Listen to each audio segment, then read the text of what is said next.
विक्रम नगर की भयानक रात। मैंने हमेशा विक्रम नगर के बारे में सुना था। ये एक ऐसा जगह है जो रात के समय अपनी सच्चाई उधार देती है। लोगों का कहना है कि यहाँ एक रहस्यमय महिला रहती है जो रात के अंधेरे में बेताब आत्मा बन जाती है। जब भी कोई उस क्षेत्र से गुजरता है वह आत्मा उसे अपने पास बुलाती है और फिर कभी नहीं छोड़ती। हालांकि मैं हमेशा इसे एक झूठ मानता था, पर आज रात मुझे एहसास हुआ कि सच्चाई कहीं और है। रात का समय था और मैंने एक लंबे दिन के बाद घर लौटने का निर्णय किया।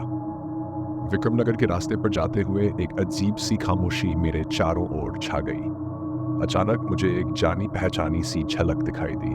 विक्रमनगर की खंडहर इमारतें। मेरे दिल की धड़कन तेज हो गई, लेकिन मैंने सोचा कि शायद यह सब सिर्फ मेरा भ्रम है। जैसे ही मैं एक पुरानी गली में प्रवेश किया, मुझे एक हल्की सी चीख सुनाई दी। यह आवाज एक महिला की थी जो मानो दर्द और हताशा से भरी हुई थी। मैंने अपने दिल को समझाया कि यह सब मेरा मानसिक तनाव है, लेकिन अंधेरे ने मुझे पागल कर दिया था। मैंने अपनी गाड़ी को धीरे से चलाया और उस आवाज की ओर बढ़ने की कोशिश की। फिर अचानक एक धुंधली आकृति मेरी सामने आई। वह एक महिला थी जिसकी आंखें तेज और लाल थी। उसकी त्वचा काली और झुर्रियों से भरी हुई थी। मैंने उसे देखा और सोचा कि शायद ये कोई अजनबी है, लेकिन उसकी नजरें मुझे परोक्ष रूप से देख रही थीं, मानो वह मुझे पहचान रही हो। वह धीरे धीरे मेरी ओर बढ़ी और मुझे एक भयानक चुप्पी का सामना करना पड़ा। वह महिला धीरे धीरे मेरे पास आई और कहा, मुझे छोड़ दो, मुझे घर जाने दो। उसकी आवाज में इतनी दर्द और तड़प थी कि मेरे दिल ने उसकी सहायता करने की ठान ली। मैंने अपने खौफ को छुपाया और उससे पूछा, आप यहाँ क्या कर रही हैं? उसने कहा, मैं यहाँ हर राकर उन लोगों से मदद मांगती हूँ जो मेरी मदद नहीं करते। मैं इस जगह की आत्मा हूँ जिसने अपनी मौत के दिन मदद की गुहार लगाई थी, लेकिन अब मैं खुद भी कहीं नहीं जा सकती।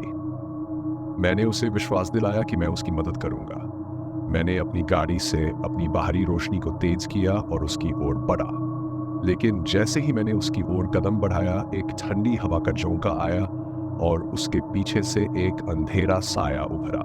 साया धीरे धीरे बढ़ता गया और मेरी गाड़ी की रोशनी को घेर लिया। वह महिला अचानक गायब हो गई और मेरे चारों ओर अंधेरा छा गया। मेरी गाड़ी की रोशनी ने देखा कि साया अब मेरे ऊपर छा गया था और मुझे एहसास हुआ कि मैं अब अकेला नहीं था। एक अजीब सी चीख मेरे कानों में गूंज रही थी और मैंने महसूस किया कि मैं भी उसी जगह का हिस्सा बन चुका हूँ। विक्रमनगर की भयानक रात ने मुझे भी अपनी गिरफ्त में ले लिया था। मैं अब हर रात यही देखता हूँ, वह महिला, उसका साया और वह भयानक चीख। विक्रमनगर की आत्मा अब मेरी आत्मा बन गई है और मैं हमेशा उसके साथ रहूंगा।